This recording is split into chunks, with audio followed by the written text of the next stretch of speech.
3 کام ہمارے ذمہ ہیں۔ نمبر 1، دین کو سیکھنا، اس کو پہلے سیکھنا، کیونکہ دین سیکھے بغیر زندگی میں نہیں آتا۔ اللہ نے دین کے سیکھنے کے لیے قربانی کو شرط رکھا ہے، سیکریفائز جس کو ہم کہتے ہیں نا، اور سیکریفائز دونوں طرح کی ہوتی ہے، جان کی بھی ہوتی ہے، مال کی بھی ہوتی ہے۔ جب میں جان کی سیکریفائز کہتا ہوں تو اس سے میری مراد ہے وقت دینا، ٹھیک ہے؟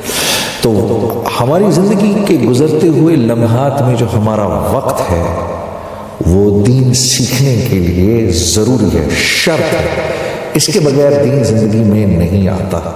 مسلمان تو کہلائیں گے لیکن اللہ کے نبی اور اللہ کی منشا کیا ہے اس کا ہمیں پتہ نہیں ہوگا، تو زندگی پوری کی پوری اس کے بغیر گزر جائے گی۔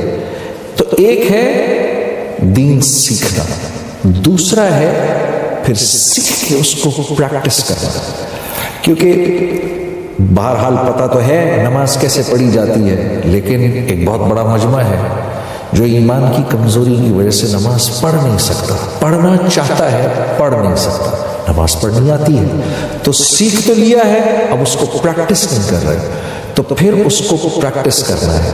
پریکٹس کیسے کیا جاتا ہے؟ پریکٹس کیا جاتا ہے دینی ماحول میں جا کر۔ آپ جس ماحول میں جائیں گے ماحول اپنا تاثر رکھتا ہے۔ اللہ نے انسان کو ماحول کا پابند بنایا ہے۔ جب ہم ماحول میں آتے ہیں تو ماحول میں آ جانے کے بعد ہمارے اوپر ایسے اللہ کا ایک نظام چلتا ہے کہ ہم اس ماحول کا اثر لینا شروع کر دیتے ہیں۔ آپ مسجد جائیں، مسجد میں بیٹھ کر اللہ کی بات سننا آسان ہے، مسجد سے باہر آ جائیں وہی بات پھر سننا مشکل ہو جاتی ہے۔ تو مسجد انسانوں کے بننے کی جگہ ہے، یہ وہ جگہ ہے جہاں پر انسان بنتے ہیں۔ مسجد میں ایک ایک گھنٹے تک آدمی بیٹھ کر اللہ کی بات سن سکتا ہے، مسجد سے باہر نکلنے کے بعد وہی بات 1 گھنٹے تک سننا مشکل ہو جاتا ہے۔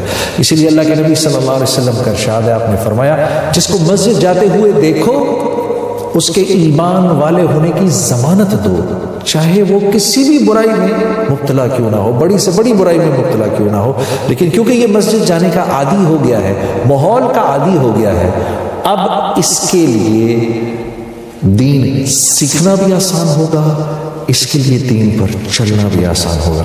تو یہ ہماری دوسری ذمہ داری ہے، دین سیکھنا، اس کو پریکٹس کرنا، اور تیسری ذمہ داری ہے کہ پھر اس دین کو دنیا کے ایک کونے سے دوسرے کونے تک لے کے جانا۔ رسول اللہ صلی اللہ علیہ وسلم کی عبادت سارے عالم میں جا کر کرنا، رسول اللہ صلی اللہ علیہ وسلم کے اخلاق سارے عالم میں لے کے جانا، رسول اللہ صلی اللہ علیہ وسلم کے معاملات سارے عالم میں لے کے جانا، رسول اللہ صلی اللہ علیہ وسلم کی معاشرت سارے عالم میں لے کے جانا۔ یہ 3 ذمہ داریاں ہیں ہماری اب، اور جو ان ذمہ داریوں پر چلے گا، جو ان ذمہ داریوں پر چلے گا، اللہ اس کی دنیا بھی بنائیں گے، آخرت بھی بنائیں گے۔ یا ایھا الذین آمنوا ان تنصروا اللہ ینصرکم وَيُثَبِّتْ أَقْدَامَكُمْ، اے ایمان والو تم میری مدد کرو ہم تمہاری مدد کریں گے اور تمہارے قدم جما دیں گے۔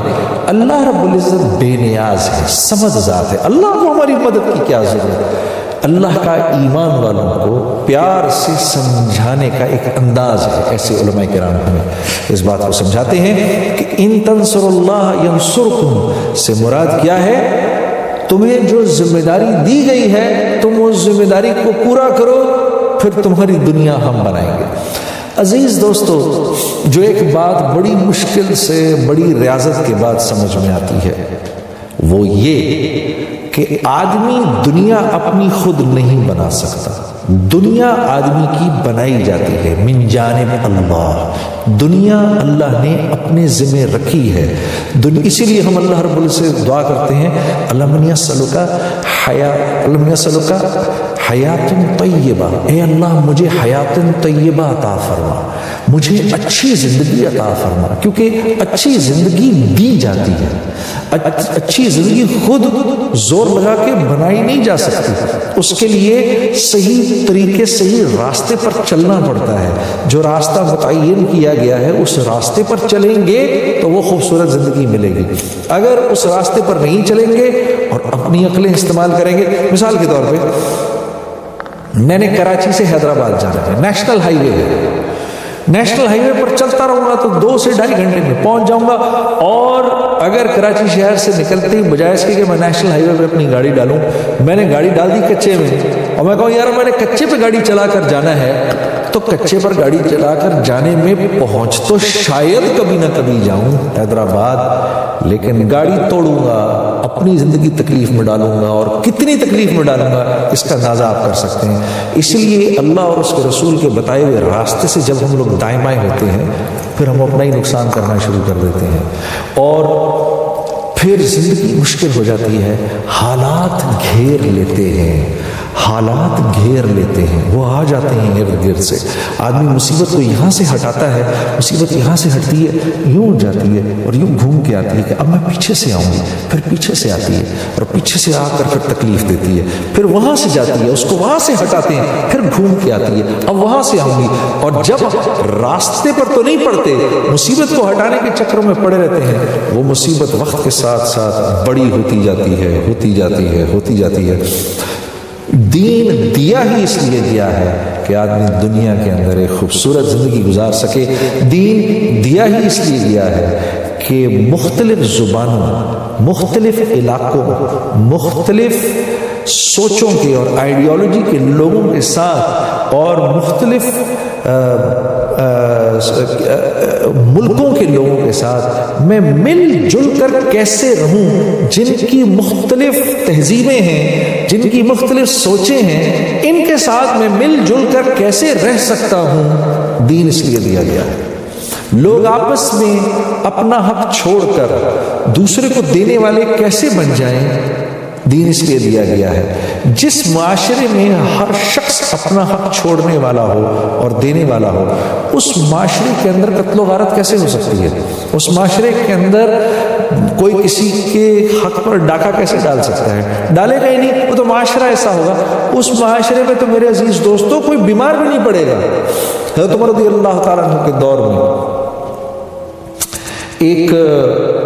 ایک طبیب تھا غیر مسلم. اس زمانے میں مدینہ جب مسلمانوں کا عروج تھا، اسلام کا عروج تھا، تو مدینہ ایسے تھا جیسے آج ہمارے یہاں دنیا کے بڑے بڑے شہر جیسے نیو یارک سٹی ہے اور لندن ہے. مدینہ ایسے تھا، باہر سے لوگ مدینے آ کے رہا کرتے تھے اسلام سیکھنے کے لیے. تو یہ غیر مسلم طبیب تھے. یہ ایک دن حضرت عمر رضی اللہ تعالیٰ عنہ کے پاس آئے اور کہا کہ 1 سال ہو گیا ایک بھی مریض میرے پاس نہیں آیا، کیا اس کی وجہ یہ ہے کہ میں مسلمان نہیں ہوں؟ حضرت عمر رضی اللہ تعالیٰ عنہ نے اپنے رفقاء کو اور صحابہ کرام کو بلایا، کہا بھائی یہ کیا بات ہوئی ہے، ہمارا مہمان آیا ہوا ہے، تم لوگ جاتے نہیں اس کے پاس؟ تو لوگوں نے سوچ کر سمجھ کر پھر کہا کہ امیر المومنین کو ہم بیماری نہیں پڑتا ہم میں سے کوئی، تو بیماری نہیں پڑتے ہم. کہا وہ کیسے؟ کہا ہم لوگ کھاتے ہی تھوڑا کھاتے ہیں اور ایک وقت کھاتے ہیں.